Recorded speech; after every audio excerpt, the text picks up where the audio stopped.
Hi అండి, welcome back to our channel. నేను మీ కావ్య రంజిత్ గౌడ్.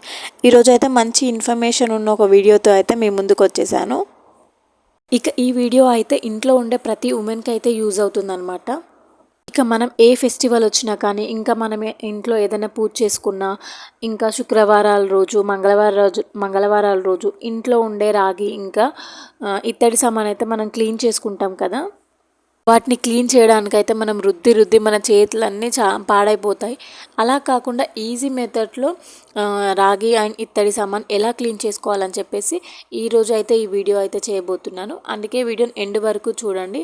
అలాగే మన ఛానల్ని ఫస్ట్ టైం చూసిన వాళ్ళు ప్లీజ్ లైక్ చేసి సబ్స్క్రైబ్ చేసుకోండి. ఈ వస్తువులను అయితే క్లీన్ చేసుకోవడానికి ఒక టబ్ తీసుకోవాలి. ఆ టబ్లో అయితే వాటర్ పోసుకోవాలి. ఇందులో 2 స్పూన్ల కల్లుప్పు వేస్తారు, రాళ్ళుప్పు అంటారు కదా, అదైతే వేసుకున్నాను. నెక్స్ట్ ఇంకా 2 స్పూన్స్ సర్ఫ్ అయితే వేసుకున్నాను. నిర్మా సర్ఫ్ అయితే యూజ్ చేశాను నేను.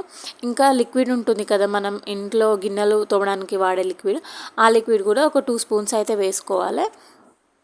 ఇంకా లిక్విడ్ ఇంకా ఏమంటారు రాళ్ళుప్పు కరిగేంత వరకు మంచిగా మనం ఏమంటారు కలుపుకోవాలన్నమాట. నెక్స్ట్ అయితే నేనైతే 1 లెమన్ అయితే మొత్తం పిండి ఆ వాటర్లో అయితే కలిపేసుకుంటున్నాను. మనం పూజ సామాన్ ఎప్పుడు క్లీన్ చేసినా సరే ఫస్ట్ అయితే వాటిలో కొంచెం ఆయిల్ ఉన్నా ఇంకేమైనా జిడ్డుగా ఉంటుంది కదా, దాన్ని అయితే ఒక క్లాత్ తీసుకొని నీట్గా తుడుచుకోవాలన్నమాట. లేదు డైరెక్ట్గా అలా వాటర్లో వేసామనుకోండి, ఇంకా మురికంతా వాటర్కి పడుతుందన్నమాట. అలా ఏమంటారు తొందరగా క్లీన్ కాదనమాట. ఫస్ట్ మనం ఆయిల్ మొత్తం ఏమంటారు క్లాత్తో మొత్తం క్లీన్ చేసేసుకోవాలి. ఫస్ట్ ఏ పూజా సామాన్కి అయితే అలా నూనె అంటి ఉంటుందో వాటిని మొత్తం క్లాత్తో క్లీన్ చేసుకున్న తర్వాత మనం ప్రిపేర్ చేసిన లిక్విడ్ ఉంటుంది కదా, అందులోకి అయితే ఒక్కొక్కటి నిదానంగా అందులో వేసుకొని ఏమంటారు తిప్పుతూ ఉండాలన్నమాట. ఒక 2 to 5 మినిట్స్ అందులోనే ఆ లిక్విడ్లోనే ఆ వస్తువులన్నీ పూజ సామాన్ మొత్తం అందులోనే వేసుకొని ఒక 5 to 6 మినిట్స్ ఉంచుకోవాలి. నేనైతే పూజ సామాన్ ఎప్పటికప్పుడు క్లీన్ చేసుకుంటూనే ఉంటాను అనమాట.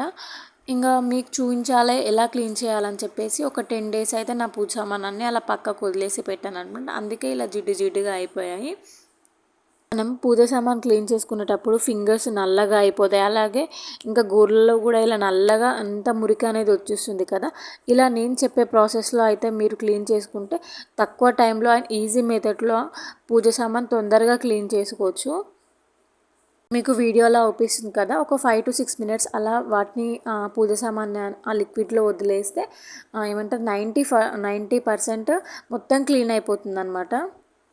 ఇంకా కొంచెం బ్రైట్నెస్ గురించి ఇంకా షైనీగా రావడం గురించి నేను ఏం చేశానంటే ఒక 1/2 hour ముందు చింతపండు నానబెట్టాను అనమాట. ఆ చింతపండు గుజ్జు ఉంటుందిగా, ఆ గుజ్జుని కొంచెం ఉప్పులో అద్దుకుంటూ ఆ పూజ సామాన్ మీద కొంచెం అలా రుద్దుకుంటూ అలా క్లీన్ చేశాను అనమాట. చూడండి మీకు వీడియోలో అవుపిస్తుంది. చాలా తల మెరుస్తుందండి రాగి చెంబు అయితే. చాలా తక్కువ టైంలో ఈజీ మెథడ్లో ఏమంటారు ఎక్కువ శ్రమ పడకుండా అయిపోతుంది అనమాట. చూడండి రాగి చెంబు ఎంత తల మెరిసిపోతుందో. మనం చేత్తోనే కాకుండా స్టార్టింగ్లో నిమ్మకాయ రసం పిండాం కదా, ఆ తొక్క ఉంటుంది కదా, ఆ తొక్కను తీసుకొని అలా స్క్రబ్ చేసుకుంటే చాలు, ఇంకా 100% మొత్తం క్లీన్ అయిపోతుంది అనమాట.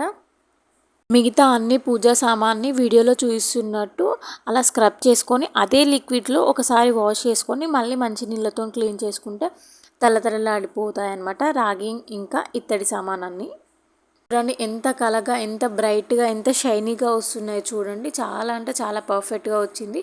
నేనైతే ట్రై చేశాను. మీరు కూడా ఖచ్చితంగా ట్రై చేసి ఎలా వచ్చిందో నాకైతే కామెంట్ సెక్షన్లో చెప్పేసేయండి. అమ్మయ్య తోమాం కదా అయిపోయింది ఇక అని అనుకోకుండా కొంచెం ఓపిక తెచ్చుకొని ఆ పూజ సామాన్ అన్నిటిని ఒక ఫ్రెష్ క్లాత్ తీసుకొని తడి లేకుండా మొత్తం నీట్గా అయితే తుడుచుకోవాలి. ఇంకా అలా తుడుచుకోవడం వల్ల తడి అనేది వాటికి ఏముండదు కదా, ఇంకా చాలా రోజుల వరకు పాడవకుండా ఉంటుందన్నమాట.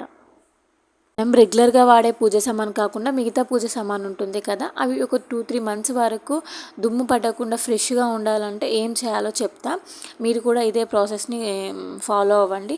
ఒక చిన్న కవర్ తీసుకొని ఆ కవర్లో పూజ సామాన్ మొత్తం ప్యాక్ చేసి ఈ కవర్ని ఇంకో వేరే కవర్లోకి అయితే షిఫ్ట్ చేసి గాలి చొరబడకుండా మంచిగా భద్రంగా ఒక చోట పెట్టామంటే 2-3 మంత్స్ వరకు పాడవకుండా మంచిగా ఉంటుందన్నమాట. ఈ వీడియో మీకు నచ్చినట్లయితే ప్లీజ్ లైక్ చేసి సబ్స్క్రైబ్ చేసుకోండి. మన ఛానల్ని సపోర్ట్ చేస్తారని కోరుకుంటున్నాను. నేను మీ కావ్య రంజిత్ గౌడ్.